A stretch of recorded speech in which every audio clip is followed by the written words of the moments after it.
Bismillahirrahmanirrahim. Kita lanjutkan pembahasannya mengenai object reference dan konstruktor. Kita lanjutkan dari program yang sebelumnya sudah kita buat. Sebelumnya saya sudah menyampaikan bahwa ketika kita mendeklarasikan sebuah objek dari kelas, ini sebenarnya bukan objek tapi object reference. Ini adalah kelasnya segitiga dan ini adalah object reference. Sama seperti ketika kita mendefinisikan sebuah variabel, misalnya integer x. X itu adalah sebuah reference, sebuah identitas untuk menamai alamat memori tertentu, di mana nanti di alamat memori tersebut kita akan mengisikan sebuah value atau nilai atau data. Nah, object reference juga demikian. Jadi dia bukan objek, tapi sebuah referensi.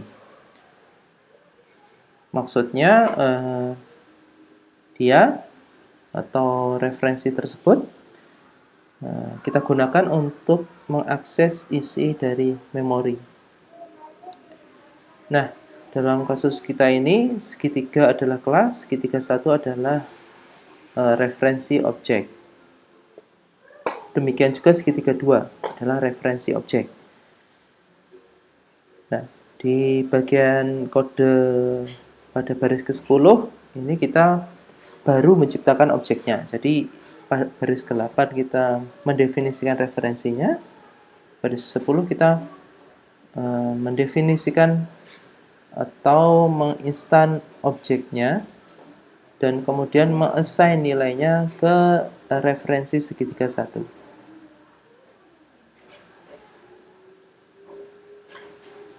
Nah, baris ke-12 kita menciptakan dua buah objek atau objek yang kedua, yaitu yang mempunyai referensi segitiga 2. Pertanyaannya, bisakah satu objek direferensi oleh dua objek reference? Tentu saja bisa.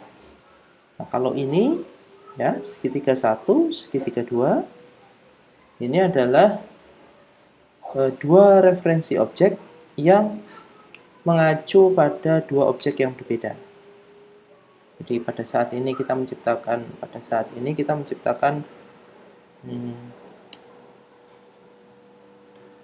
menciptakan objek pertama.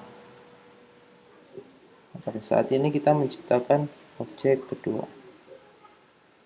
Nah, misalnya saya membuat referensi satu lagi, 3 sama dengan segitiga 1.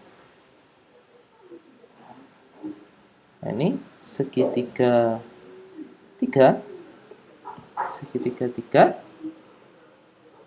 adalah referensi objek yang baru, di mana nilai objeknya sama dengan segitiga 1. Jadi ini dua buah referensi mengacu pada satu objek yang sama. Objeknya mana? Objek pertama. Misal, kita isi segitiga 1 alas 10, segitiga segitiga 1 tinggi 12. Nah, ini luas segitiga 1. Ya, luas segitiga 1. Kemudian kita mencoba untuk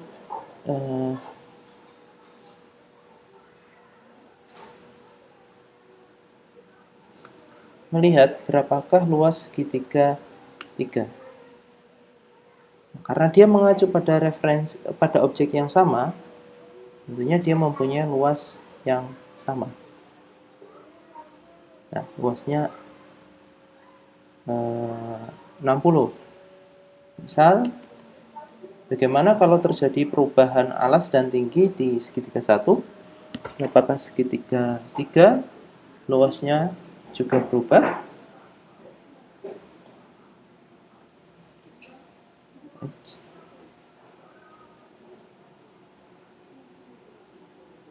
Nah, misalnya ini saya ubah jadi 10, ini jadi 4, sorry, ini jadi 6 saja.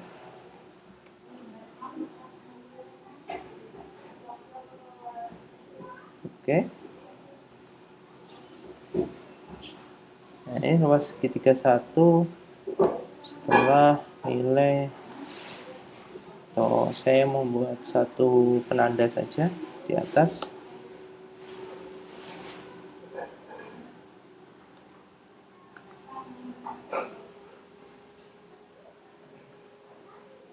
Setelah nilai segitiga 1 diubah,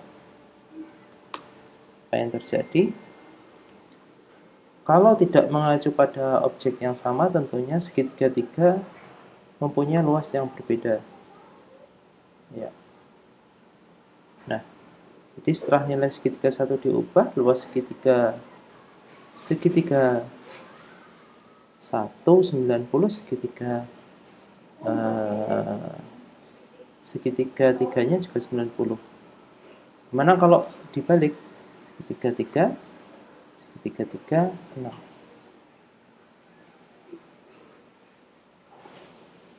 Nah, ini juga sama. Karena objeknya sebenarnya sama. Hanya referensinya yang berbeda. Jadi referensinya segitiga 1 dan segitiga 3.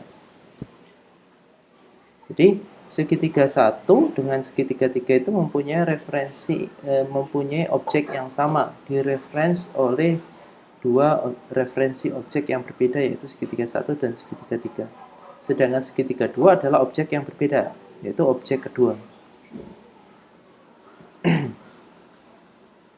Nah, ini menjelaskan bahwa sebenarnya ketika kita menciptakan sebuah variabel, katakanlah variabel seperti ini sebenarnya bukanlah objek, tapi referensinya saja.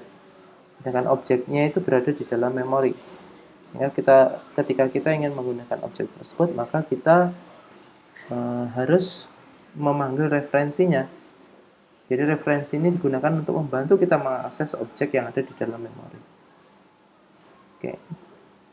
Nah, demikianlah penjelasan mengenai referensi objek. Jadi, saya ulangi sebagai kesimpulan bahwa yang kita ciptakan ini bukanlah objek, tapi referensi objek. Memungkinkan sekali satu objek direferensi oleh lebih dari satu referensi objek.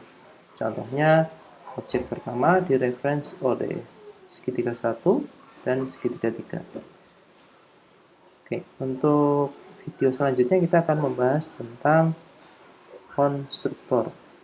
Nanti kalau ada pertanyaan bisa ditanyakan di sesi komentar atau tanya jawab. Demikian, Assalamualaikum warahmatullahi wabarakatuh.